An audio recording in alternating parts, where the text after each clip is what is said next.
محب تمہاری شادی سر پر رکھی ہے اور تم نے ابھی تک اس لڑکی سے پیپر سائن نہیں کروائے۔ مبشرہ بیگم آج آفس چلی آئی تھی کیونکہ گھر پر تم موقع ملنا نہیں تھا اس سے بات کرنے کا۔ وہ اپنے کیبن میں بیٹھا کام میں مگن تھا جب مبشرہ بیگم داخل ہوئی۔ انہیں وہ کافی وقت سے ٹالنے کی کوشش میں لگا ہوا تھا کیونکہ وہ علم رکھتا تھا انہیں کیا ضروری بات کرنی ہے اس سے۔ امی حضور، میں نے کہا تو ہے آپ سے میں کروا لوں گا، تو آپ اس معاملے کو لے کر اتنی فکر مند کیوں ہیں؟ وہ نہایت پر اعتماد لہجے میں جواب دے ہوا۔ بس کر دو محب، یہ جملہ مجھے سنتے 3 مہینے گزر چکے ہیں۔ مجھے ایسا کیوں لگ رہا ہے تم اپنی راہ منزل سے بھٹک رہے ہو؟ وہ لڑکی تمہیں بھٹکانے میں کامیاب ہو چکی ہے، ورنہ مجھے اچھی طرح یاد ہے تم نے مجھ سے خود کہا تھا کہ نکاح کے 1 ہفتے بعد ہی تم سائن کروا لو گے۔ وہ اس خوبرو نوجوان کو اسی کے کہے جملے یاد دلا رہی تھی۔ میں موقع ڈھونڈ رہا ہوں، وہ جاہل نہیں ہے کہ بغیر پڑھے سائن کر دے گی۔ مجھے ابھی اس کا یقین جیتنے کی ضرورت ہے۔ سامنے صوفے پر بیٹھی اپنی والدہ کی جانب دیکھ وہ نہایت نارمل انداز میں کہنے لگا، چلو دیکھ لیتے ہیں، مگر بھولنا مت ہمارا سارا پلان اس سائن پر ٹکا ہوا ہے کہ تم اس لڑکی سے پراپرٹی ٹرانسفر کے پیپرز پر سائن کرواؤ، جازی کو اس کا حصہ دو اور خود اسلام آباد جا کر اپنی زندگی کا نئے طور سے آغاز کرو۔ شادی کے بعد اگر پلوشا کے ساتھ ہمیشہ کے لیے پرسکون زندگی بسر کرنا چاہتے ہو تو جلد از جلد اس معاملے کو نپٹا دو، بہتر یہی ہے سب کے لیے۔ ان کا لہجہ نصیحت آمیز تھا۔ وہ صوفے سے کھڑی ہو کر اپنے پرس کندھے پر ٹانگتے ہوئے بولی، امی حضور بیٹھے جائیں، میں کچھ کھانے کے لیے منگوا لیتا ہوں۔ وہ فائل جلدی سے بند کرتے ہوئے مہمان نوازی والے انداز میں کہنے لگا، نہیں مجھے پارٹی میں جانا ہے، میں لیٹ ہو رہی ہوں، رات کو گھر پر ملتے ہیں۔ وہ مسکرا کر کہتی ہوئی کیبن سے نکل گئی، جبکہ ان کے جاتے ہی محب نے ایک گہرا سانس ہوا میں خارج کیا۔ مام آپ آئے، اندر آئے۔ عروسہ بیگم بہت فکر مند رہ رہی تھی نجمہ کو لے کر۔ انہیں لگنے لگا تھا کہ محب اپنی نفرت و دشمنی اسے کمرے میں بند کر کے نکال رہا ہے۔ نجمہ نے ابھی تک کسی کو اپنی پریگننسی کے متعلق نہیں بتایا تھا، حتیٰ کہ اپنی والدہ کو بھی نہیں۔ وہ نہیں چاہتی تھی کہ جیسے وہ ہر وقت پریشان و فکر مند رہتی ہے ویسے ہی اس کی ماں بھی رہے۔ بیٹا میں نے سوچ لیا ہے، میں تمہیں مزید اس ظالم شخص کی قید میں نہیں رہنے دوں گی۔ یہ تو تمہیں ایک کمرے میں لا کر رکھ کر ذہنی مریض بنا دے گا۔ وہ اپنی دشمنی تمہیں اس طرح اپنے کمرے میں قید کر کے نکالے گا، میں نے کبھی نہیں سوچا تھا۔ تم ٹھیک کہتی تھی اس کے بارے میں۔ وہ روتے ہوئے ڈائریکٹ اس کے سینے سے لگ گئی تھی۔ نجمہ نے انہیں اپنے بیڈ پر بٹھایا، جلدی سے جگ سے پانی شیشے کے گلاس میں نکال کر ان کے پاس لائی۔ موم پانی۔ وہ اپنی ماں کے برابر بیٹھتے ہوئے ان کے منہ سے پانی کا گلاس لگانے لگی۔ موم جیسا آپ سوچ رہی ہیں ویسا کچھ بھی نہیں ہے، محب نے مجھے اس کمرے میں قید نہیں کیا، میں اپنی مرضی سے اس کمرے میں رہ رہی ہوں۔ مجھ سے جھوٹ بولنے کی ضرورت نہیں ہے تمہیں، میں واقف ہوں محب کی نفرت سے۔ وہ دونوں ہاتھوں سے اس کے حسین چہرے پر پیالہ بنا کر تیزی سے بولی۔ ان کا چہرہ بتا رہا تھا وہ کس قدر پریشان ہیں۔ میں یہاں سے لے کر تمہیں کہیں دور چلی جاؤں گی جہاں محب اور اس ملک خاندان کا سایہ بھی نہ پڑے تم پر۔ پھر ہم کورٹ کے ذریعے محب سے خلا لے لیں گے۔ تمہیں اس طرح گھٹ گھٹ کر جینے کی ضرورت نہیں ہے میری بچی۔ میرے پیچھے کوئی نہیں تھا، اسی لیے ان ظالموں نے جتنے ظلم کیے میں نے برداشت کیے، مگر تیرے پیچھے تیری ماں موجود ہے ابھی، تو فکر مت کر میری بچی۔ وہ ابھی بول ہی رہی تھی کہ کمرے کا دروازہ کھلا۔ محب کو دیکھ عروسہ بیگم کی آنکھوں میں کدورت امڑ آئی تھی۔ ان کا بس نہیں چل رہا تھا کہ سامنے کھڑے مغرور ظالم شخص کا منہ نوچ لے۔ ان کی آنکھوں کی کدورت کو محب نے پہلی ہی نگاہ میں بھانپ لیا تھا۔ نجمہ کی طبیعت ٹھیک نہیں ہے، میں کچھ دنوں کے لیے اسے اپنے ساتھ اپنے کمرے میں رکھنا چاہتی ہوں۔ محب کو دیکھتے ہی وہ کھڑے ہو کر دو ٹوک انداز میں بولی۔ ان کے لہجے میں ذرا بھی لچک نہ تھی۔ محب واقف تھا کہ وہ اطلاع دے رہی ہے، اجازت نہیں مانگ رہی۔ مام، نجمہ نے سب سے پہلے محب کا ری ایکشن دیکھا۔ وہ ہر بار کی طرح بے تاثر چہرے کے ساتھ کھڑا تھا، اسے ہی گھور رہا تھا۔ پھر اپنی ماں کا ہاتھ پکڑ کر آنکھیں ہی آنکھوں میں انہیں مزید کچھ نہ بولنے کی التجا کی۔ ٹھیک ہے آپ لے جائیں، فقط اتنا کہہ کر وہ دوسرے پورشن کی جانب بڑھ گیا۔ عروسہ بیگم کو اس کے اتنی جلدی مان جانے کی توقع نہ تھی، وہ حیرت سے اسے جاتا دیکھنے لگی۔ چلو بیٹا تم میرے ساتھ چلو، وہ تیزی سے نجمہ سے مخاطب ہو کر گویا ہوئی۔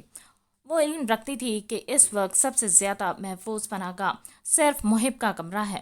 اس کے لیے ابھی وہ یہی سوچ رہی تھی کہ محب کچھ فائلز ہاتھ میں پکڑے ان دونوں کے سامنے لمبے لمبے قدم لیتا کمرے سے باہر چلا گیا۔ मॉम, मैं प्रेग्नेंट हूँ, इसीलिए कमरे से खुद नहीं निकलती। मुहिब ने मुझे कैद नहीं किया, वो तो सिर्फ सच्चाई सबसे छुपा कर रखने में मेरी मदद कर रहा है। वो अपनी माँ को मजीद परेशान नहीं करना चाहती थी, इसीलिए इन्हें हकीकत से आशना किया। प्रेग्नेंट? अरुसा बेगम हैरत से दोहराने लगी। जी मॉम, आप नानी बनने वाली हैं, नजमा ने मुस्कुराते हुए इन्हें इतला दी। मगर इनकी आंखों में नजमा को दूर दूर तक कोई खुशी के आसार झलकते नजर ना आए। अजीब किस्मत थी इन बच्चे की। ना माँ, ना दादी, ना नानी, कोई नहीं था ऐसा जिसने इसके होने की खबर सुनकर खुशी का इजहार किया हो। सच है, लालच, हसद, बग़्ज़, वकीना, ये वो खराबियां हैं जो नस्लों को तबाह कर देती हैं। क्या मुहिब इस बच्चे को दुनिया के सामने अपना नाम देने के लिए तैयार है? इनका सवाल सुनते ही वो नजरें झुकाकर अफसुर्दगी और वो रंज भरे लहजे में बोली, पता नहीं। तो तुमने पूछा नहीं उससे अब तक? वो तेजी से बोली, नहीं, हिम्मत नहीं होती मेरी। मुझे डर लगता है कि कहीं वो साफ मेरे मुंह पर ना कह दे कि वो नहीं देगा। मैं चाहूँ तो अबॉर्शन करा लूँ। मैं अपने बच्चे को इन जालिमों के जुल्म का निशाना नहीं बनने देना चाहती। मुझे इस बेरहम शख्स से भलाई की कोई उम्मीद नहीं, इसीलिए हर बार चाहकर भी नहीं पूछ पाती। हाँ, अलबत्ता इल्तिजा बहुत बार की है कि अपना नाम दे दे। वो रोते हुए भरी भरी आवाज़ में जवाब दे हुई थी। इसकी सुर्ख आंखें वह गम व बेबसी की दास्तान सुनाती मालूम हो रही थी अरूसा बेगम को। कुछ खबर भी है तुम्हें? मुहिब की दूसरी शादी की तैयारियां चल रही है। अरूजा बेगम इसकी कैफियत को समझ रही थी। आखिर को वो भी एक माँ थी, मगर फिर भी इन्होंने नजमा को इस हकीकत से रोशनास कराया जिससे जानते बूझते भी वो लड़की मुंह मोड़े बैठी थी। इसकी आंखें मूंद लेने से यह हकीकत तो नहीं बदलने वाली थी कि मुहिब की दूसरी शादी होने वाली है। पता है मुझे, वो ऐसगे से अपने नीचे के होठ को चबाते हुए सर झुकाकर बोली। मेरी बच्ची, मैं जानती हूँ ये बहुत मुश्किल फैसला है, मगर तुम्हें जज्बाती होने के बजाय अकल से काम लेना चाहिए। ये मत भूलो, दुनिया की नज़र में तुम एक कंवारी लड़की हो। अभी तक तुम प्रेग्नेंट नहीं हो सकती। लोग तुम्हारे किरदार पर उंगली उठाएंगे। इसीलिए हिम्मत करो और पूछ हो मोहिब से कि वो क्या चाहता है। अगर वो बच्चे को नाम देने के लिए तैयार है तो ठीक, वरना दिल पक्का कर लो।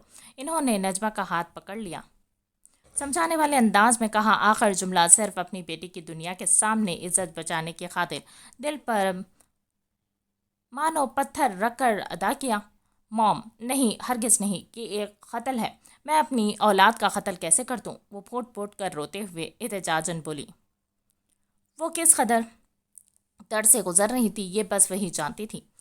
बेटा, अगर इस बच्चे का बाप इसे नहीं अपना रहा तो तुम और मैं क्या कर सकते हैं? क्या भूल बैठी हो कि लोग हमें क्या बोलते हैं? क्यों इन्हें एक और मौका देना चाहती हूँ।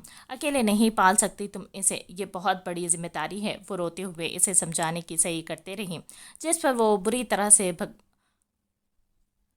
बिखर गई थी और अपनी माँ के सीने से लगकर बच्चों की तरह बिलक बिलक कर रोने लगी। तुम घर कब तक आओगे? इसने मोहिब को मैसेज किया। वो आज पक्का इरादा रखती थी उस सितमगढ़ से बच्चे के हवाले से बात करने का। क्यों? खैरियत? वो मीटिंग रूम में था जब मैसेज मिला। तेजी से रिप्लाई किया। हाँ, एक ज़रूरी बात करनी है। फ़कत इतना रिप्लाई करके सेल कोट की जेब में रख लिया। ये क्या जवाब हुआ? ये जल्लाद सिर्फ बोलने में नहीं, लिखने में भी कंजूस है। वो अभी चिढ़ते हुए बोल ही रही थी कि उसके कमरे का दरवाज़ा नॉक हुआ। जी, कमरे के दरवाजे पर मुबशर बेगम और इनके पीछे सोबिया को खड़ा देख वो सवालिया नज़रों से बोली। लड़की, मुहिब का कमरा सेट करवाने के लिए मैंने हाउस डेकोरेटर को बुलाया है। एक ही हफ्ता है मेरे पास, फिर मेहमान आना शुरू हो जाएंगे। इसीलिए अपना सामान समेटो और नीचे कमरे में जाओ। मुबशर बेगम सख्त लहजे में हुक्म सादिर करते हुए बोली। नजमा इस लम्हे सोच में पड़ गई थी। इसे समझ नहीं आ रहा था वो क्या करे। मैं पहले मुहिब से बात कर लूं, फिर देखते हैं, वो गंभीर लहजे में सोचते हुए गोया हुई।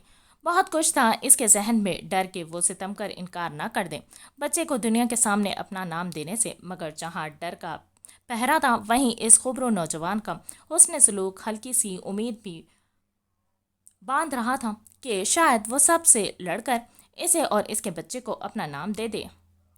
वो चाहे तो सब ठीक कर सकता था, इसीलिए वो इंतज़ार करना चाहती थी इसके जवाब का। मोहिब से क्या बात करोगी?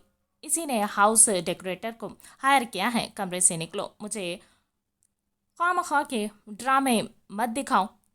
ये तो मेरी शराफत है कि तुझ जैसी से भी मैं इज्जत से बात कर रही हूँ। मुबशर बेगम कलेजा गिरगिट से भी तेज बदला था। वो हकारत भरी नजर नजमा के सरापे पर डालते हुए गुस्से से बोली थी। मना कर दो। सोबिया आंखों के इशारों से नजमा को इनकार करने का कहने लगी। मैंने कहा ना आपसे, मैं पहले मोहिब से बात कर लूं, फिर देखते हैं। वो अभी भी मुहज़्ज़ब अंदाज से बात करने की कोशिश कर रही थी, जबकि मुबशरा बेगम इसके नज़दीक इसके काबिल ना थी। मैं मोहिब की माँ हूँ, भूल गई हो क्या? इस घर की मालकिन, यहाँ मेरा हुक्म चलता है। मोहिब भी वही करता है जो मैं कहती हूँ। तुम कमरे से सामान समेटो अपना, वरना मैं नौकरों से बाहर फिकवाने में देर नहीं लगाऊंगी। नजमा का जवाब सुन वो तिलमिला उठी थी। पिछले बार तो वो इनके कहते ही कमरा छोड़कर चली गई थी, फिर इस बार ऐसा क्या हो गया था जो वो लड़की इतने भरम से इनकार कर रही थी? यकीनन ये लड़की मुहिब को अपने बच्चे के जरिए मुट्ठी में कर चुकी है, तभी इतनी मुतमईन नजर आ रही है। वो दिल में सोचकर मजीद आग बबूला हुई थी। मॉम छोड़े ना, मोहिब भाई आ जाएं तो देख लेंगे। सोबिया इन्हें ठंडा करने की कोशिश कर रही थी। नहीं सोबिया, तुम नहीं जानती, इन जैसी नीच जात वाली वैश्या को ये अपनी अदाओं से शरीफ मर्दों को जाल में फंसा लेती है। मैं इसका मामला आज खुद निपटाऊंगी। इसे अपने बेटे की जिंदगी और कमरे से ना निकाला तो मेरा नाम भी मुबशरा नहीं। तुम देखती जाओ। वो जज्बस होकर एलानिया अपने खतरनाक मकासद सोबिया को बताने लगी। नजमा को अच्छी तरह याद था वो गुस्सा आने पर किस कदर पागल हो जाती है। अगर वो अकेली होती तो कभी मुबशरा बेगम की दी हुई धमकी से न डरती, मगर उसके साथ अब एक नन्ही सी जान मुहल्लिक थी। इसने धमकी सुनते ही तेजी से दरवाज़ा इनके मुंह पर बंद कर दिया था, जो मुबशरा बेगम को अपनी सख्त तौहीन व जिल्लत मालूम हुआ। इस दो कौड़े की लड़की की इतनी मजाल कि मेरे मुंह पर दरवाज़ा बंद करें। इसका दिमाग तो आज मैं ठिकाने लगाती हूँ। जाओ कमरे की चाबी लाओ। वो मुलाजमीन को देखकर गुस्से से बिफर कर हुक्म सादर करने लगी। नजमा बेड पर बैठकर लंबे लंबे सांस लेने लगी। डर व खौफ के मारे इसे अपना सांस रुकता हुआ महसूस हुआ। मैडम, चाबी मास्टर मोहिब के पास होती है। एनी डरते डरते झूठ बोलने लगी।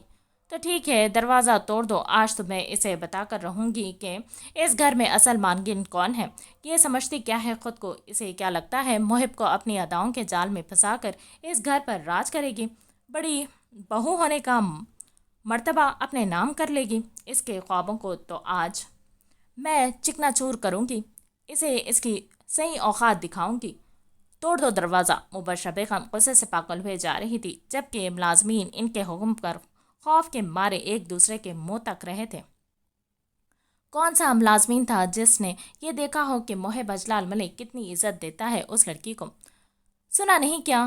तोड़ दो दरवाज़ा। वो मजीद ज़ोर से चीखी तो घर के दो मुलाजिम आगे बढ़े दरवाज़ा तोड़ने की नीयत से।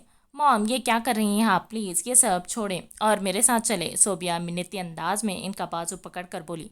सोबिया, तुम हट जाओ। इन्होंने सोबिया का हाथ तेज़ी से झटक दिया था। सोबिया जान गई थी वो इन्हें नहीं रोक सकती, इसीलिए जाजी को फ़ोन करने की नीयत से तेज़ी से नीचे की जानिब दौड़ी। हेलो जाजी, प्लीज़ जल्दी घर आ जाओ। मॉम नजमा भाभी के कमरे का दरवाज़ा टुटवा रही हैं। वो बहुत गुस्से में है। मैं रोकने की कोशिश कर रही हूँ, मगर वो रोक नहीं रही है। सोबिया मुकाबिल की जानिब से कॉल रिसीव करती ही तेज़ी से बताने लगी। इसे हाथ पांव खौफ के मारे बिल्कुल ठंडे पड़ गए थे। मैं अभी आता हूँ। जब तक तुम मॉम को रोकने की कोशिश करो। वो घर आ रहा था जब सोबिया की कॉल आई थी। जाजी ये सुनते ही परेशान होकर बोला। फिर तो जैसे इसकी कार हवाओं को भी मात देने लगी। नजमा का जहन खौफ से मफलूज हो जा रहा था। इसने कपकपाते हाथों के साथ अपना सेल थामा।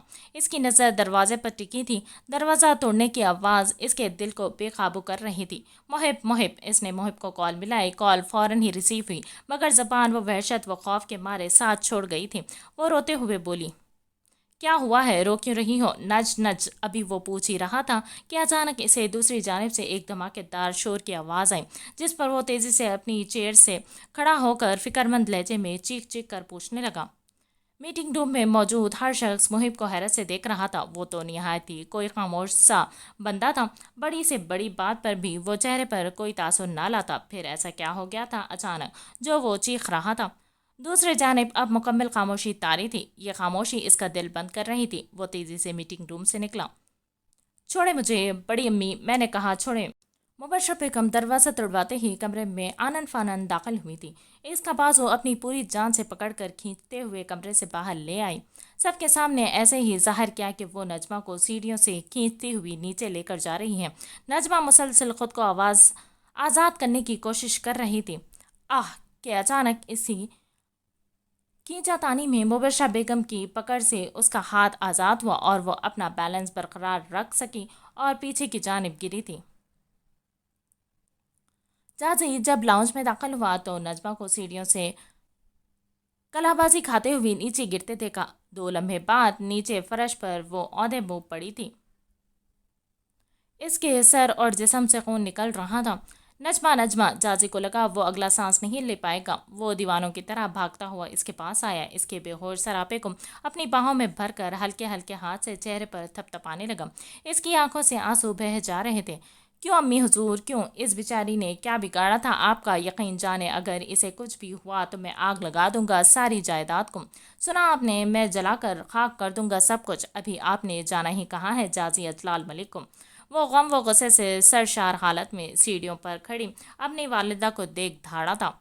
मोहतरमा उरूसा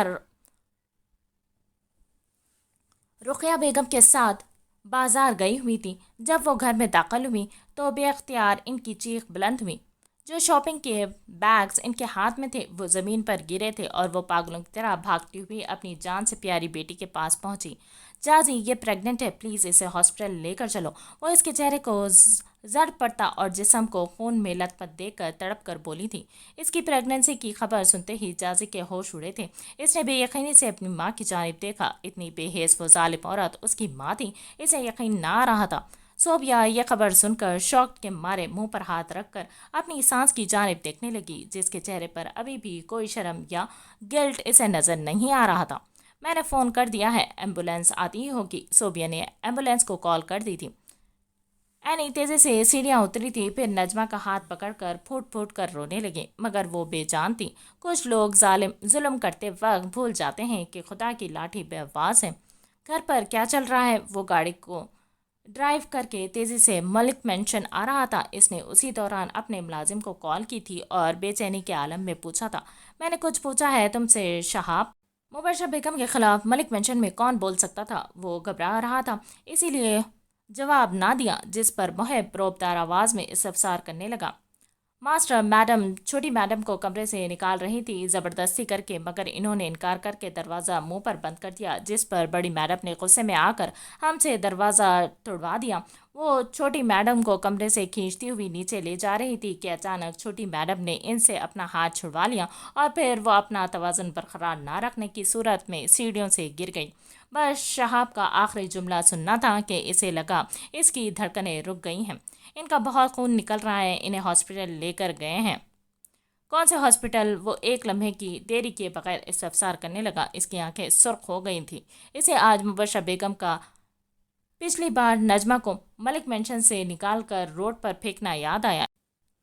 इसके दिमाग में अचानक वो हदीस मुबारक गर्दिश करने लगी जो इसने तीसरी जमात में अपनी बुक में पढ़ी थी।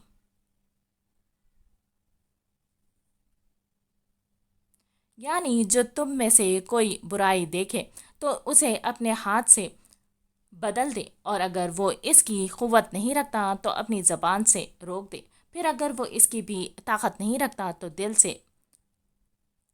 और ये सबसे कमज़ोर ईमान का दर्जा है। अगर इस दिन अपनी वालिदा को रोक दिया होता तो उस जुल्म से तो आज ये दिन ना देखना पड़ता, आज इसकी बीवी हॉस्पिटल में ना होती। वो इस वक्त भी वाकिफ था कि इसकी माँ ने गलत किया था इस यतीम लड़की के साथ, मगर फिर भी खामोश तमाशाई बना रहा। काश शर्मिंदगी दूर करने के लिए डॉक्टर को भेजने के बजाय अपनी वालिदा को नसीहत की होती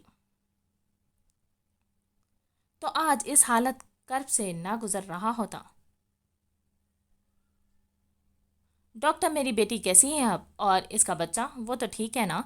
मोहतरमा अरूसा डॉक्टर ननिक के ऑपरेशन रूम से बाहर आते ही बेसब्र होकर इस्तफसार करने लगी। सॉरी, इनका मिस कैरेज हो गया है। ये जुमला सुनते ही सामने दीवार से टेक लगाए खड़ा शख्स बुरी तरह से टूट गया और नजमा जाजी तेजी से डॉक्टर के पास आकर, इनकी हालत काफ़ी नाजुक है, आप दुआ करें, हम अपनी तरफ से पूरी कोशिश कर रहे हैं। डॉक्टर के पुरएतमाद लहजे में कहने के बावजूद जाजी बुरी तरह से धाड़ा था। कोशिश नहीं चाहिए मुझे, आपको इसे बचाना ही होगा। देखो जाजी, हम कोशिश कर रहे हैं, तुम प्लीज़ संभालो खुद को। वो फैमिली डॉक्टर नहीं थी, इसे इल्म था कि वो कितने पावरफुल लोगों का केस हैंडल कर रही है। इसकी पेशानी पर पसीना झलक रहा था। वो जाजी के कंधे पर हल्का सा थपथपाते हुए कहकर तेजी से वहां से चली गई थी। इसी लम्हे सोबिया ने मोहिब को बिना कुछ कहे वहां से जाता हुआ देखा। कोई इतना पत्थर दिल कैसे हो सकता है? सोबिया दिल जला अंदाज में मोहिब को जाता हुआ देखकर बोली थी। इसे शदीद गुस्सा आ रहा था उस शख्स पर जो जब से हॉस्पिटल आया था सर झुकाकर दीवार से टेक लगाए खड़ा था। इसने अपनी कार हॉस्पिटल की पार्किंग में ही छोड़ दी थी। वो बस चल रहा था, मंजिल की कुछ खबर नहीं थी। होती भी कैसे अपनी औलाद का गम सुनने में दबा कर खामोशी से जो निकल आया था। कितनी देर चलता रहा नहीं जानता, बस चल रहा था। सुन सी कैफियत में क्या कसूर था उस नन्ही जान का जो इसे लालच और पुरानी दुश्मनी की भेंट चढ़ा दिया गया। सितम तो ये था कि चढ़ाने वाली अपनी ही माँ थी। अपनी तकलीफ़ें वो शेयर करने या जताने का आदी नहीं था। वो खामोश मिजाज था शुरू से। तबीयत में ये खामोशी छोटी उम्र में मिले हुए जख्मों के सबब थी। वो चलते चलते एक मस्जिद के सामने से गुजरने लगा। वहाँ नमाज इशा होने को थी। नजमा इसे ज़बरदस्ती अपने साथ नमाजें अदा करवाती है। ये याद आते ही चेहरे पर हल्की सी रंजीता मुस्कान बिखरी। न जाने दिल में ऐसा क्या समाई। वो मस्जिद के दरवाजे पर अपने महंगे वो ब्रांडेड जूते उतार कर अंदर दाखिल हो गया। एक नमाजी जल्दी जल्दी वजू कर रहा था। वो बहुत बेचैन दिखाई दे रहा था मोहिब को। शायद जमात खड़ी होने की में कम वक्त रह गया था, इसीलिए मोहिब भी इसके साथ वजू करने लगा। वो दोनों आगे पीछे ही जमात में शामिल हुए। नमाज से फारिग हुए तो दुआ मांगी। वो इसमें बिल्कुल खामोश बैठा रहा, जैसे वहाँ मौजूद ही ना हो। वो पत्थर का बुत मालूम हो रहा था जिसके हाथ हवा में दुआ मांगने की सूरत में बुलंद थे, मगर चेहरे पर कोई तासुर नहीं था, न जबान में कोई हरकत थी। वो कहाँ था, किन लोगों के दरमियान था? इसकी जान को खतरा हो सकता था, मगर इसे कोई परवाह न थी। वो ऐसे ही बैठा रहा यहाँ तक कि जिन नमाजियों को जाना था वो चले गए थे, और जिन्हें बयान सुनना था वो आकर इसके इर्द गिर्द बैठना शुरू हो गए। थोड़ी देर गुजरी थी कि बयान शुरू हुआ था। आज जिस मौजू पर मैं बयान करने जा रहा हूँ वो है जुल्म। बस मिंबर पर बैठे मौलवी साहब का इतना कहना था कि इसकी झुकी नज़र उठी। मौलवी साहब ने बयान कुरान पाक की आयत मुबारक से शुरू किया। और यूं ही हम जालिमों में एक को दूसरे पर इनके अमाल के सबब मुसल्लित कर देते हैं। यानी जिस तरह हमने जिनों और इंसानों को रुस्वा किया यहाँ तक कि इन्होंने एक दूसरे से फ़ायदा उठाया, इसी तरह हम जालिमों से एक को दूसरे पर इनके आमाल की वजह से मुसल्लित कर देते हैं और जालिम की जुल्म के ज़रिए पकड़ फरमाते हैं। इस आयत मुबारक में जुल्म करने वालों के लिए बड़ी नसीहतें।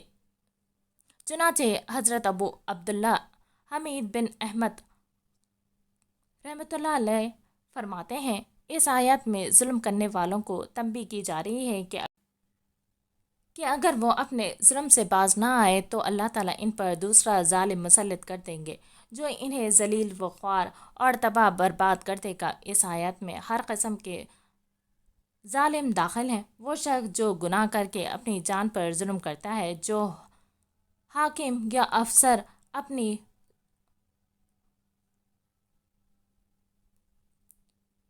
रियाया और मातहत लोगों पर जुल्म करता है, जो ताजिर जाली एशिया और मिलावट वाली चीज़ें फ़रोख्त करे ख़रीदारों पर जुल्म करता है। इसी तरह जो चोर और डाकू मुसाफिरों और शहरियों से लूट मार करके इन पर जुल्म करते हैं, ये सब जालिम की सिफत में शामिल है। इन तमाम पर अल्लाह ताला कोई इनसे बड़ा जालिम मुसल्लित कर देता है। اسے لگا جیسے خدا اس سے باتیں کر رہا ہے۔ حضرت علی کا فرمان ہے نا کہ جب میں چاہتا ہوں کہ اللہ سے بات کروں تو نماز پڑھتا ہوں، اور جب چاہتا ہوں کہ وہ مجھ سے کلام کرے تو قرآن پاک کی تلاوت کرتا ہوں۔ قرآن پڑھنا ایسا ہی ہے جیسے خدا سے بات کرنا، سننا۔ وہ کیا چاہتا ہے اپنے بندے سے؟ اسے شدید محسوس ہوا کہ یہ بیان اس کے لیے قدرت کی جانب سے کیا جا رہا ہے تاکہ وہ جان لے جو کچھ اس کے ساتھ ہوا، جس کرب سے وہ ابھی گزر رہا ہے، وہ سب اسی کا بویا ہوا ہے۔ انہوں نے پھر حدیث مبارک سنائی۔ حضرت ابو سعید خدری رضی اللہ تعالیٰ عنہ سے روایت ہے کہ رسول اللہ صلی اللہ علیہ وسلم نے ارشاد فرمایا، اے لوگوں، اللہ رب جلال سے ڈرو۔ خدا کی قسم، جو مومن دوسرے مومن پر ظلم کرے گا تو قیامت کے دن اللہ عز و جلال اس ظالم سے انتقام لے گا۔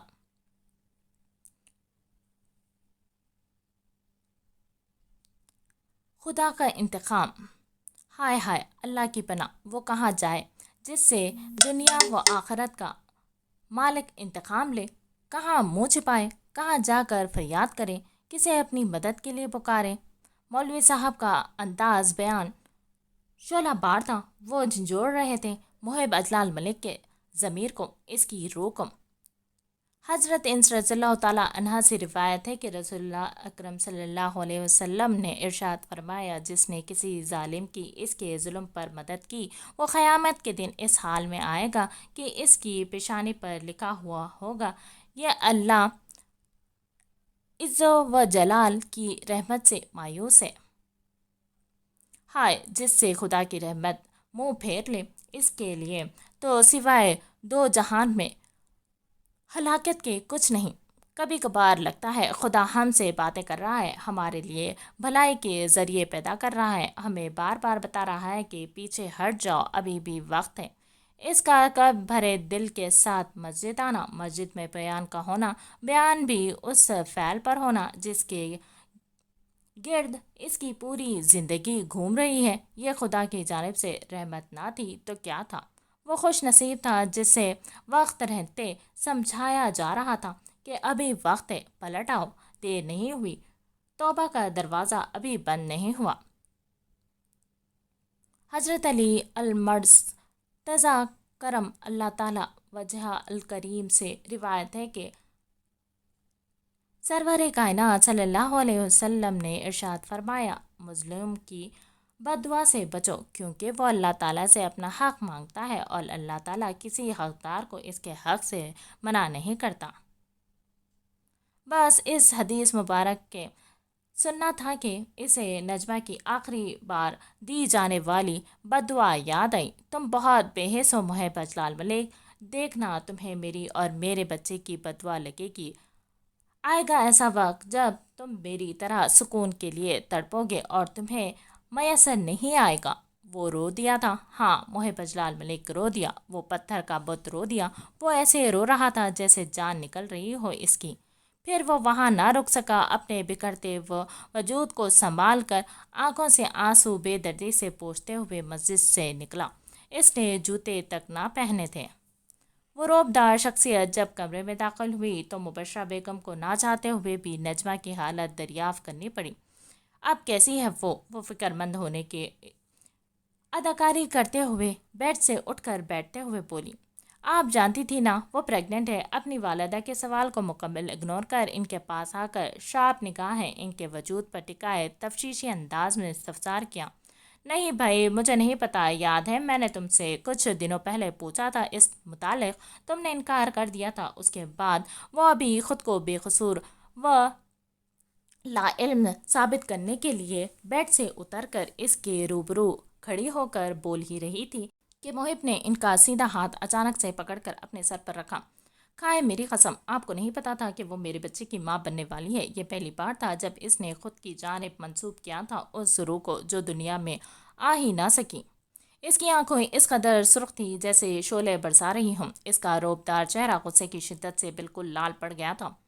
اس کا لہجہ بتا رہا تھا وہ حقیقت سے ناشنا نہیں ہے۔ مبشرہ بیگم یہ سمجھنے کی غلطی نہ کریں کہ وہ اس کی آنکھوں میں اتنی آسانی سے دھول جھونک سکتی ہے۔ محب وہ اپنے بیٹے کی چھوٹی قسم کیسے کھا سکتی تھی؟ وہ گڑبڑا کر اگلے ہلا میں ہاتھ اس کے سر سے ہٹانے کی کوشش کرنے لگی۔ امی حضور، قسم کھائے میری کہ آپ نہیں جانتی تھی کہ وہ پریگننٹ تھی۔ اس نے ہاتھ نہ چھوڑا تھا بلکہ اور مضبوطی سے سر پر لگایا، چنگھاڑتے ہوئے پوچھنے لگا، کھائیے نا قسم کہ آپ لائن تھی کہ وہ میرا بچہ ہے جسے آپ ماننے جا رہی ہیں۔ مبشرہ بیگم آج صرف اس کا سرخ چہرہ دیکھ رہی تھی جس پر جذبات بکھرتے نظر آ رہے تھے۔ ایک لمحے کے لیے تو انہیں لگا کہ وہ 17 سالہ محب ان کے سامنے کھڑا ہے جو ان کی اور اجلال ملک کی پہلی طلاق پر پھوٹ پھوٹ کر بچوں کی طرح رو رہا تھا جب وہ محب کو اجلال ملک کے پاس چھوڑ کر جازی کو اپنے ساتھ لے جا رہی تھی۔ اس کی آنکھیں بتا رہی تھی وہ پھر سے ٹوٹا ہے، آج وہ پھر سے بکھرا ہے۔ آج ستم اعلیٰ ستم یہ تھا کہ پچھلی بار بھی دل کو زخمی کرنے والے اپنے تھے اور اس بار بھی اپنوں نے ہی اس کے دل کو ایک نیا اور گہرا روک لگایا تھا۔ امی حضور، کھائے میری قسم۔ اس بار وہ شیر کی طرح دھاڑا تو مبشرہ بیگم سہم کر شرمندگی سے نظریں جھکانے پر مجبور ہوئی۔ آپ کے ہاتھ نہیں کانپے؟ میری اولاد کو مارتے وقت کیسے مار دیا آپ نے اپنے ہی بیٹے کی اولاد کو؟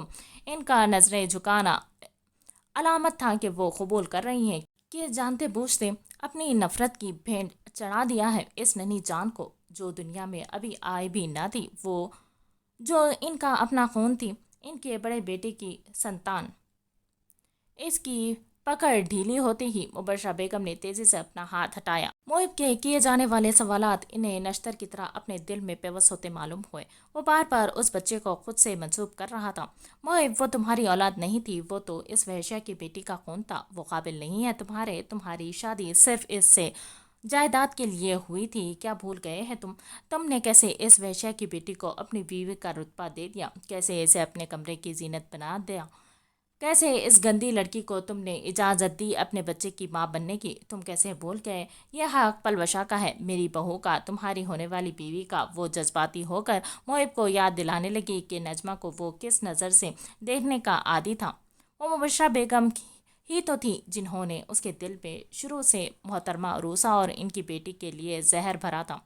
وہ جیسے جھنجھوڑ کر یاد دلانا چاہ رہی تھی اسے کہ اس کی منزل پلوشا ہے، وہ کہاں بھٹک گیا ہے، وہ کس راہ پر چل پڑا ہے۔ آپ کو کیا لگتا ہے امی حضور، میں کوئی بچہ ہوں؟ اس نے طنزیہ لہجے میں استفسار کیا۔ کیا مجھے نہیں خبر کہ پلوشا کا تو صرف نام استعمال کر رہی ہیں آپ؟ اصل میں تو مہک آنے کا بدلہ لیا ہے آپ نے، مگر بدلہ لینے سے پہلے یہ تو دیکھ لیتی کہ کس سے بدلہ لینے جا رہی ہیں۔ آپ کو بدلے کی آگ نے اتنا اندھا کر دیا ہے کہ آپ نے اپنے ہی بیٹے کی اولاد کی جان لے لی۔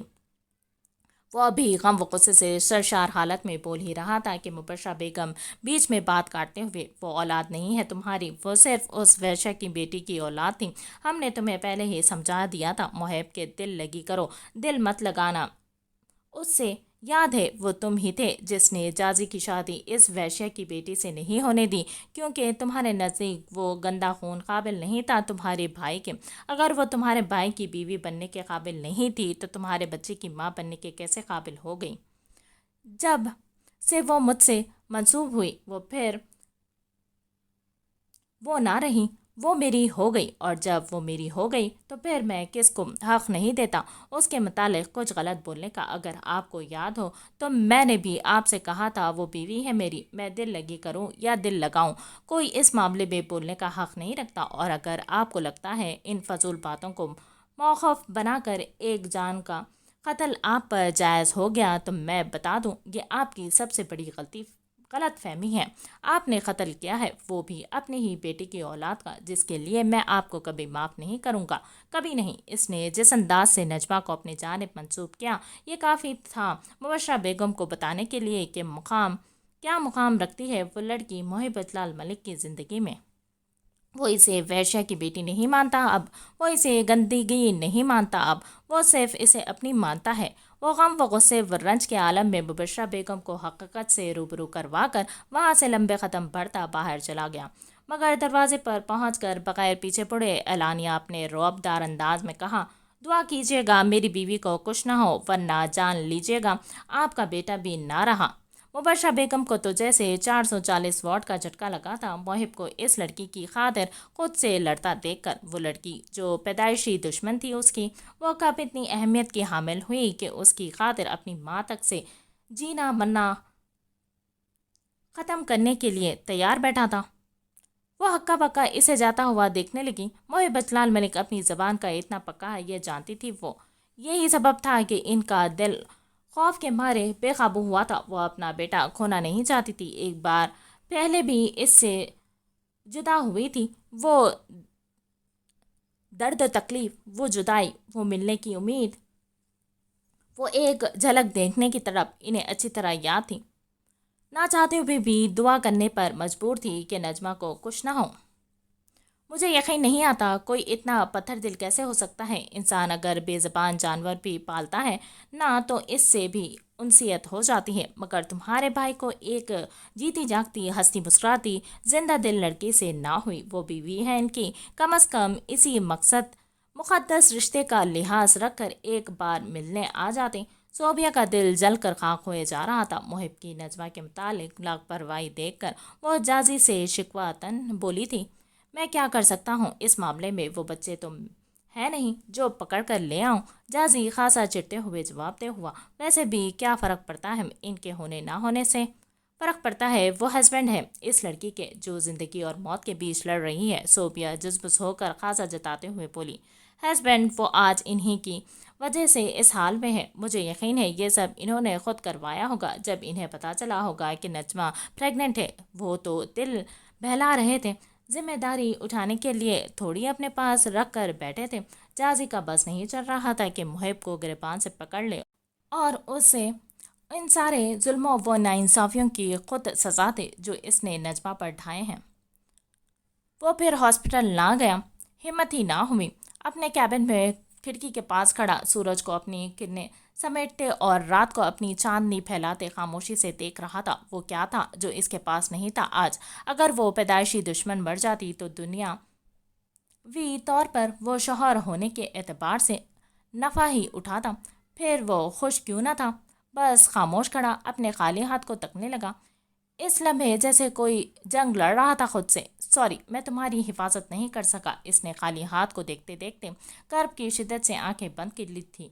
एक आंसू का खतरा आंख से बहकर पलक पर आ ठहरा था। वो अपने बच्चे से शर्मिंदा था। वो माफ़ी मांग रहा था। जिस अजियत से उस लम्हे वो गुजर रहा था वो इल्म रखता था इससे दुगनी अजियत अभी इसकी मुंतज़िर बैठी है। मोहतरमा रोसा का रो रो कर बुरा हाल था। इनकी हर सांस दुआ गो थी कि नजमा को कुछ ना हो। रुखिया बेगम के दिल में अभी अपनी पोती की मोहब्बत जाग उठी थी। इन्होंने हॉस्पिटल से वापस आकर आयत करीमा का वर्द करवाया मलिक मेंशन में।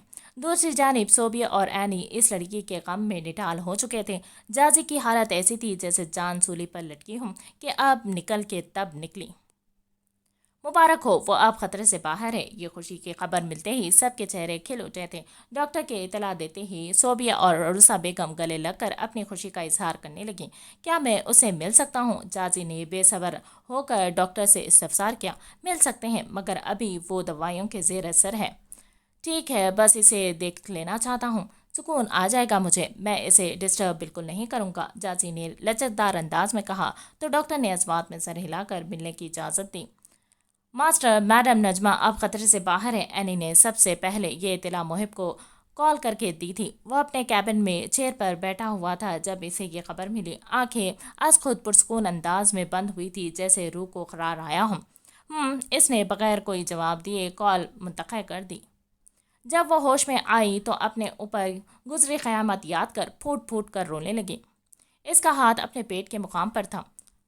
पूरा जिस्म दवाइयों के असर के सबब सुन था। कोई तकलीफ महसूस नहीं हो रही थी, मगर ये दवाइयाँ दिल पर लगे जख्मों को सुन नहीं कर पा रही थी जिनकी तकलीफ से वो नरम बेड पर होने के बावजूद खुद को किसी अजाब में महसूस कर रही थी। मॉम अरूसा बेगम इसके सामने सोफे पर सो रही थी जब इनके कानों की समातों से रोने की आवाज़ टकराई थी। वो तेज़ी से उठकर नजमा के बेड की जानिब आई, अपनी जान से प्यारी बेटी को सीने से लगा लिया। मैंने कहा था ना, इस मामले में दिल पक्का रखना, रूसा बेगम खून के घूंट पीते हुए कहने लगी। चुप हो जाओ मेरी जान, इस तरह तो तबीयत मजीद बिगड़ जाएगी तुम्हारी। वो इसकी कमर को सहलाते हुए इसे चुप करवाने की कोशिश कर रही थी। मॉम मेरा बच्चा। इसके मुंह से बस इतना ही लफ्ज़ अदा हो सके, इसके बाद इसने फिर ज़ोर ज़ोर से चीख चीख कर रोना शुरू कर दिया था। वो ऐसे तड़प रही थी जैसे बिन पानी की मछली। इसकी हालत बिगड़ती देख तेज़ी से डॉक्टर और नर्स कमरे में दाखिल हुए। इसे नशे की दवाई का इंजेक्शन लगा दिया था, जिसके बाद कुछ ही लम्हे गुजरे और वो पुरसकून अंदाज में वापस सो गई। 2 दिन तक वो हॉस्पिटल में रही थी। इस दौरान इंजाजी, सोबिया, रुकिया बेगम, मोहतरमा रूसा और एनी सब हॉस्पिटल आते जा रहे थे। यहाँ तक कि जब वो सो रही थी तो अजलाल मलिक भी इसकी तबीयत मालूम करने आए। बस जो ना आया वो था मुहिब अजलाल मलिक। जाजी तुम घर जाकर आराम कर लो, मैं हूँ नज के साथ। जाजी नजमा के बेड के बराबर वाली चेयर पर बैठा नींद के झोंके ले रहा था जब सोबिया ने इसके कंधे पर हाथ रखकर मुस्कुराते हुए कहा, तुम्हें भी रुकने की ज़रूरत नहीं है। पीछे से आने वाली रौबदार आवाज़ ने इन दोनों मियाँ बीवी की तवज्जो अपनी जानिब मबजूल की। वो वजिया मर्द अपने शानदार अंदाज में इन्हीं के पास चलता हुआ आया। ओ, तो आपको याद आ गया कि आपकी एक बीवी भी है। जाजी ने इसे देखते ही खड़े होकर तंज का तीर चलाते हुए कहा, मैंने कहा तुम दोनों जा सकते हो अब। इसने जाजी के तंज को मुकम्मल इग्नोर करते हुए हाकिमाना अंदाज में कहा। इसकी शख्सियत का अपना ही रौब व दबदबा, वो शाहाना वक़ार था। लोग इसकी आंखों से आंखें मिलाकर बात नहीं कर सकते थे ज़्यादा देर तक। इसके हाकिमाना अंदाज में कहते ही सोबिया को बेहतर यही लगा कि खामोशी से जाजी को लेकर वहाँ से चले जाएं। ओके, हम जा रहे हैं, नज का ख्याल रखिएगा, आखिर को आपकी बीवी है। आखिरी जुमला इसने सिर्फ याद दहानी के लिए अदा किया था। इसके लहजे की चुभन वो महसूस कर रहा था। चलो जाजी, सोबिया जाजी का हाथ थामते हुए बोली। जाजी ना चाहते हुए भी नजमा को मुहिब के हवाले करने पर मजबूर था। वो खा जाने वाली निगाहों से अपने बड़े भाई को घूर रहा था। सोबिया के साथ जाने के लिए तैयार हुआ। इनके कमरे से निकलते ही मोहित नजमा के बेड पर आ गया था। इस हसीन दिलरुबा की पेशानी पर सफ़ेद पट्टी बंधी थी। आंखों के नीचे सियाह हल्के नजर आ रहे थे। इसने पेशानी को नरमी से चूमा। इसका चेहरा कमजोरी और काफ़ी खून बह जाने के सबब बिल्कुल सफ़ेद पड़ चुका था, जिसे देख इसके रंज में मजीद इजाफा हुआ। कमरे में बिल्कुल खामोशी छाई हुई थी। वो इसका हाथ अपने दोनों हाथ से मजबूती से थामते बैठा हुआ था। इस लड़की को अपनी जानिब करवट लेता देख आहिस्ता से उठकर चेयर पर बैठ गया ताकि इसके आराम में खलल ना आए, लेकिन इसके बावजूद हाथ ना छोड़ा। वो इसके हाथ को अपने दोनों हाथ में कैद किए अपनी रोशन पेशानी से लगाए बैठा था कि सेल रिंग हुआ था। वो बात करने के लिए कमरे से बाहर चला गया। उसी दौरान नजमा की आंख खुली। इसे वॉशरूम जाना था। अपने इर्द गिर्द किसी को ना पाकर वो परेशान होकर उठी। कोई नज़र क्यों नहीं आ रहा? वो परेशान होकर पूरे कमरे में नज़र दौड़ाने लगी, जो खाली नज़र आ रहा था। इसने बेल बजाई तो नर्स 3-4 मिनट के ताखीर से कमरे में दाखिल हुई। मुझे वॉशरूम जाना है, मेरी ड्रिप हटा दें और वॉशरूम तक जाने में मदद करें, नजमा ने गुजारिश वाले अंदाज में नर्स से कहा, जिस पर वो मुस्कुराते हुए तेज़ी से ड्रिप हटाने लगी। आपके फैमिली मेम्बर्स कहाँ गए हैं? नर्स ने सवाल पर वो लाइन में कंधे उचकाने लगी। मुझे नहीं पता, शायद बाहर गार्डन में ताज़ा हवा खाने गए हों। वैसे भी थक गए होंगे यहाँ बैठे बैठे। नजमा जब सोई थी तो इसके साथ कमरे में जाजी और सोपिया थे। इसे लगा वो दोनों मियाँ बीवी कुछ देर के लिए ताज़ा हवा खाने चले गए होंगे। इसने अपने अंदाज के मुताबिक जवाब दिया। वो वॉशरूम से बाहर आई तो अपने जानी दुश्मन को सेल पैंट की जेब में रखते हुए कमरे के अंदर आता देखा। क्यों? क्या क्यों मुहिब? कैसे अपने ही बच्चे को मार दिया? मैं पूछती हूँ कैसे? कैसे इतने पत्थर दिल बने? कैसे अपनी ही औलाद को मारकर इतने पुरसुकून खड़े हों? मुहिब को देखते ही इसका खुद पर काबू ना रहा। वो गम व गुस्से से पागल होए जा रही थी। तेजी से इसके रूबरू आकर इसका गिरेबान दोनों हाथों से पकड़ते हुए झिझोड़ कर पूछने लगी। वो लाख इसके गम का एहसास रखता था, मगर अपना गिरेबान पकड़ने की इजाज़त नहीं दे सकता था। इसका यूं गिरबान पकड़ना मुहिब को तर्ज दिला गया था। अगले ही लम्हे अपने दोनों हाथों से इसके हाथ पकड़कर हवा में झटकते हुए कहा, बिहेव योरसेल्फ, तुम इंसान नहीं हो, तुम एक जल्लाद हो। सुना तुमने? तुम एक जल्लाद हो। मुहिब अजलाल मलिक, जो अपनी ही औलाद को मारकर इतना पुरसुकून खड़ा है। अगर मुझे एक खून जायज़ होता तो यकीन जानो वो तुम्हारा होता। इसकी सुर्खसियाँ आंखें कदूरत व नफरत से सरशार मालूम हो रही थी। मुकाबल को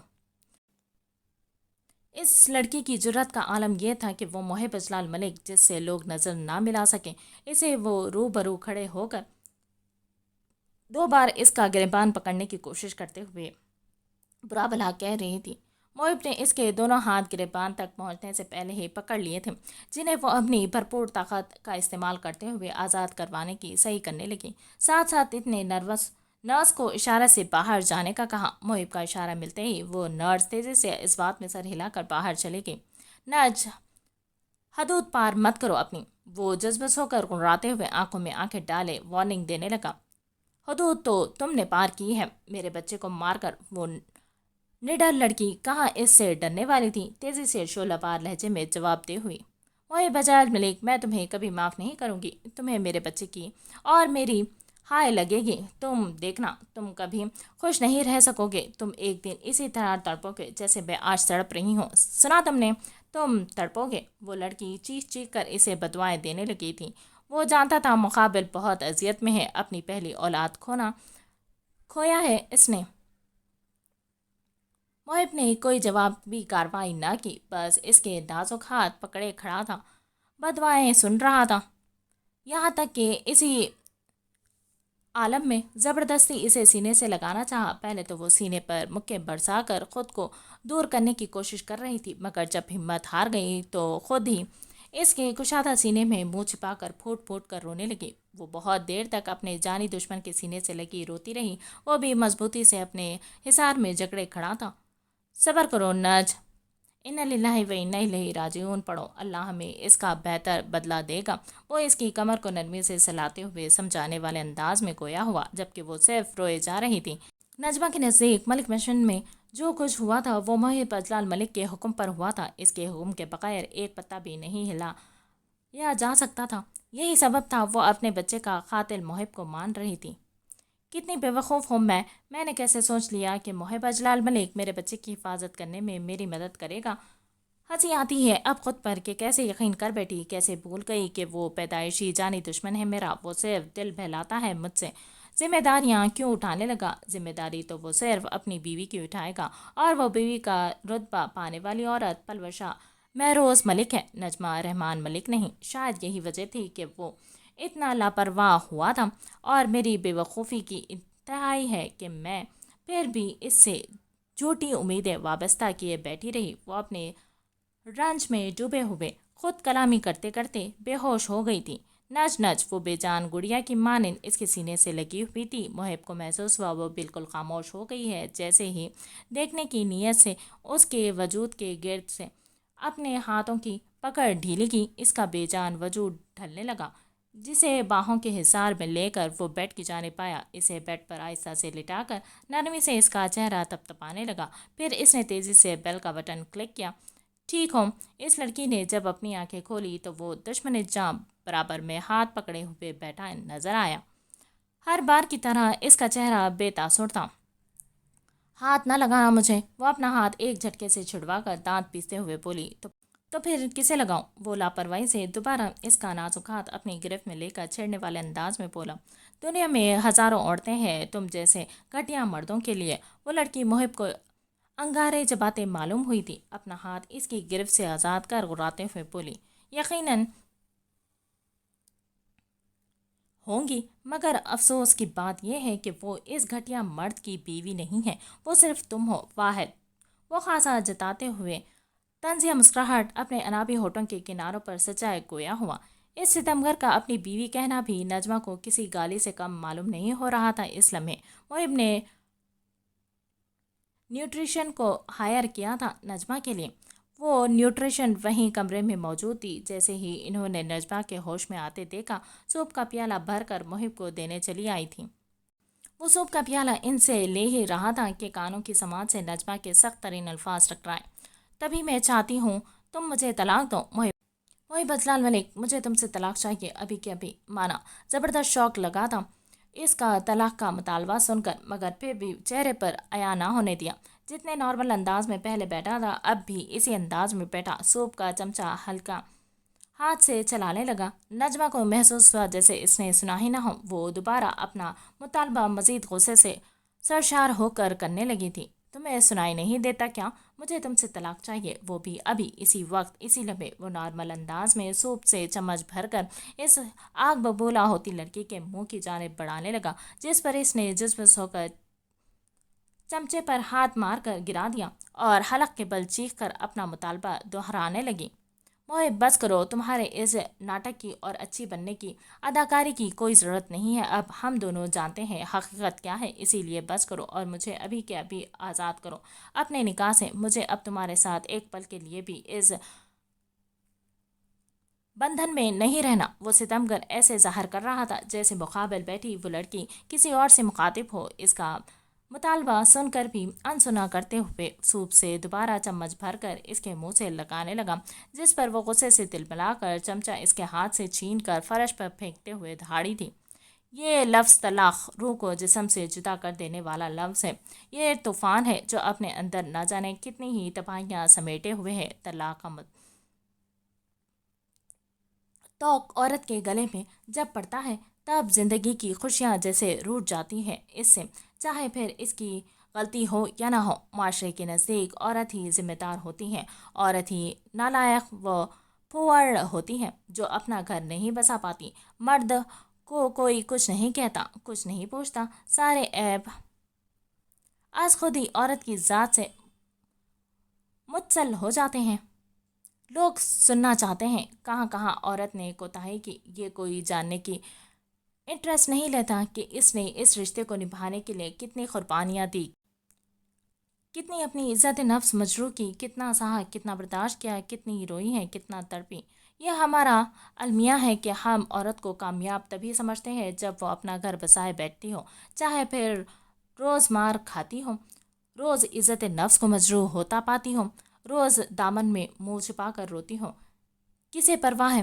وہ تو کامیاب عورت ہے۔ ہاں، وہ کامیاب ہے خود کو اور دوسروں کو دکھ دینے میں، کیونکہ یہ کامیابی نہیں، نکاح کے مقدس رشتے ایک دوسرے کے لطف لینے کے لیے تھا، زندگی کو خوشحال طریقے سے جینے کے لیے تھا، نہ کہ گھٹ گھٹ کر مرنے کے لیے، تڑپنے کے لیے، بلکنے کے لیے۔ لگتا ہے کہ ان کے افتراق ہی میں خیر و بھلائی اور مصلحت ہو، اور شاید اللہ تعالیٰ ان کی جدائی کو ان کے لیے خوشگوار زندگی کا سبب بنا دے۔ نجمہ کے نزدیک اس رشتے کا ٹوٹ جانا ہی بہتر تھا، جو سوائے اسے اذیت کے کچھ نہیں دے رہا تھا۔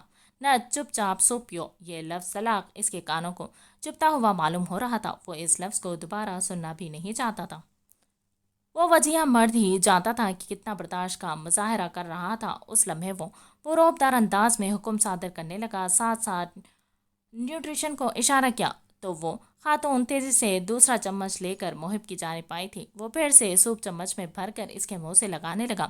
اگر وہ لڑکی ضدی تھی تو وہ ضدی مزاجیت میں اپنا ثانی نہیں رکھتا تھا۔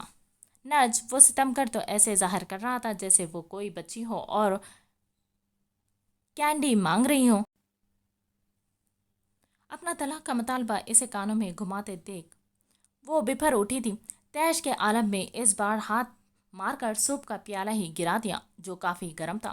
کچھ سوپ محب کے ہاتھ اور کپڑوں پر بھی گرا تھا، جسے تیزی سے جھاڑتے ہوئے وہ کھڑا ہو کر غراتے ہوئے نجمہ کو دیکھنے لگا۔ تمہارے ہاتھ سے سوپ پینے سے بہتر ہے میں زہر پی لوں، وہ قدرت بھری نگاہوں کے وجیہ سراپے پر ٹکائے جزبز ہو کر بولی تھی۔ اوکے، مت پیو، لاپرواہی سے کہہ کر وہ نیوٹریشن کی جانب متوجہ ہوا۔ مجھے لگتا ہے آپ کو نکال دینا چاہیے، کیونکہ میری وائف کو آپ کے ہاتھ کا بنا سوپ پینے کے قابل نہیں لگ رہا۔ اس کے جملے ادا کرتے ہی وہ خاتون نجمہ کو التجائیہ نظروں سے دیکھنے لگی۔ نجمہ سمجھ گئی تھی وہ اس کی نرم مزاجیت اور دوسروں کے ساتھ لیے جانے والے حسن سلوک کا فائدہ اٹھا رہا ہے۔ ماسٹر، مجھے بہت ضرورت ہے اس نوکری کی ابھی، وہ خاتون تیزی سے لچکدار انداز میں نظریں جھکائے بولی۔ نجمہ محسوس کر رہی تھی وہ خاتون کتنی شرمندہ ہو کر یہ جملہ ادا کر رہی ہے۔ تو آپ کا کام میری وائف کے لیے اچھے کھانے بنانا ہے، جسے کھا کر اس کی صحت اچھی ہو اور وہ جلدی سے ٹھیک ہو جائے، مگر وہ تو منہ بھی نہیں لگا رہی، سو میں آپ کو نکال رہا ہوں۔ وہ آدمی نجمہ کو اس لمحے سخت زہر لگ رہا تھا۔ اس نے سنجیدگی سے کہہ کر انہیں جانے کا ہاتھ سے اشارہ کیا، جس پر وہ خاتون نجمہ کو منتی نظروں سے تکنے لگی۔ نہیں، مت نکالو، میں پی لیتی ہوں سوپ۔ نجمہ خود کو مجرم گمان کر رہی تھی اس خاتون کا۔ وہ تیزی سے ہار ماننے والے انداز میں بولی، گڈ۔ اس کے ہونٹوں کے کناروں پر مبہم سی مسکراہٹ رقصاں ہوئی۔ نو۔ نیوٹریشن نے دوبارہ اپنا سوپ کا پیالہ بھر کر محب کی جانب بڑھایا، جسے نجمہ اس کے ہاتھ سے لینے ہی لگی تھی کہ اس خوبرو نوجوان نے اپنا ہاتھ تیزی سے پیچھے کیا۔ میں پلا رہا ہوں نا، یہ کہہ کر وہ چمچہ سوپ سے بھر کر اس کے منہ کے پاس لایا۔ اس بار چہرے پر فتح کے آثار نمایاں تھے، جو مقابل کے تن بدن میں مزید آگ بھڑکاتے معلوم ہوئے۔ اس کے ہاتھ کا چھوا تو زہر ہی تھا۔ وہ مجبور ہو کر کھا جانے والی نگاہوں سے گھورتی ہوئی سوپ پینے لگی۔ مجھے نفرت ہے تم سے، وہ جزبز ہو کر بولی۔ تو کرتی رہو، کسے پرواہ ہے، وہ لاپرواہی سے کہہ کر سوپ پلانے لگا۔ کیوں کرتے ہو یہ سب؟ آخر چاہیے کیا تمہیں مجھ سے؟ وہ الجھ کر روحانسی لہجے میں پوچھنے لگی۔ وہ نہیں سمجھ پاتی تھی کیوں اداکاری کرتا ہے، اچھا بننے کی، ایک ذمہ دار شوہر ہونے کی، اس کا خیال رکھنے کی۔ جلدی سوپ ختم کرو، پھر ڈسچارج لے کر گھر چلتے ہیں۔ میں گھر پر ہی نرس وغیرہ کا انتظام کر دوں گا۔ اس نازک صفت لڑکی کے سوالات کو مکمل اگنور کر کر وہ نارمل انداز میں کہہ کر سوپ کا چمچہ اس کے لبوں سے لگانے لگا۔ گھر ملک مینشن کبھی میرا گھر نہیں تھا، اور اب تو میں مر کر بھی وہاں نہ جاؤں۔ وہ تیزی سے قطعی انداز میں گویا ہوئی، ساتھ ساتھ وہ ہلکا سا دوسری جانب پھیر گئی تاکہ وہ سوپ کا چمچہ خود ہی پیچھے ہٹا لے۔ وہ سوپ صرف اس نیوٹریشن کی جاب کی خاطر پی رہی تھی، ورنہ جب سے وہ ہوش میں آئی تھی کچھ کھایا پیا نہیں تھا۔ ڈاکٹر ڈرپس کے ذریعے اس کے جسم کی غذائی ضرورت پوری کر رہے تھے۔ یہی سبب تھا کہ آج وہ خود ہاسپٹل چلا آیا تھا نیوٹریشن کو لے کر۔ نہیں جانا تو مت جاؤ، مگر کھانے پینے سے ناراضگی مت ظاہر کرو۔ وہ فوراً ہی مان گیا تھا، نرمی سے کہتے ہوئے چمچ پھر سے اس کے گلابی ہونٹوں سے لگایا۔ وہ خود بھی کون سا مبشرہ سے لڑنے کے بعد ملک مینشن گیا تھا جو اسے زبردستی لے جاتا۔ خاص نجمہ کے لیے اس نے ایک نیا اپارٹمنٹ لیا تھا، کیونکہ وہ نہیں چاہتا تھا نجمہ مزید ذہنی طور پر ڈسٹرب ہو یا اپنے بچے کو یاد کر کے روئے۔ وہ مبشرہ بیگم کے سائے سے بھی محفوظ رکھنا چاہتا تھا اسے لگتا تھا وقت سب ٹھیک کر دے گا، مگر ایسا نہ ہوا۔ وہ پاس ہو کر بھی بہت دور لگنے لگی تھی۔ وہ پورا دن گم سم سی کمرے کی کھڑکی کے پاس کھڑی رہتی۔ اب وہ اینی سے بھی باتیں نہیں کیا کرتی تھی۔ محب سے بھی آہستہ آہستہ اس نے لڑنا شروع کر دیا تھا۔ پہلے وہ صرف بستر پر زندہ لاش معلوم ہوتی، مگر اب حال یہ تھا کہ محب کو ہر گزرتے لمحے کے ساتھ وہ زندگی سے دور ہوتی نظر آ رہی تھی۔ وہ چاہ کر بھی اسے زندگی کی طرف نہیں لا پا رہا تھا۔ وہ شدید نفرت کرتا تھا محترمہ عروسہ سے، مگر صرف اس کی خاطر انہیں بھی ملک مینشن سے لے آیا تھا تاکہ وہ نجمہ کے ساتھ رہے۔ اس کی آنکھوں میں سوائے رنج و غم کے کوئی اور جذبہ نظر نہیں آتا تھا۔ محب بھی بات کرنے سے اجتناب کرنے لگا، کیونکہ بات کسی بھی موضوع پر شروع کرو اختتام طلاق کے مطالبے پر ہی ہوتا۔ اس کی جانب سے جس چیز سے محب اجلال ملک دنیا میں سب سے زیادہ ڈرتا تھا، وہ خوف آخر کار اس کے سامنے آ ہی گیا تھا۔ وہ لڑکی طلاق سے کم کسی چیز پر راضی نہیں تھی۔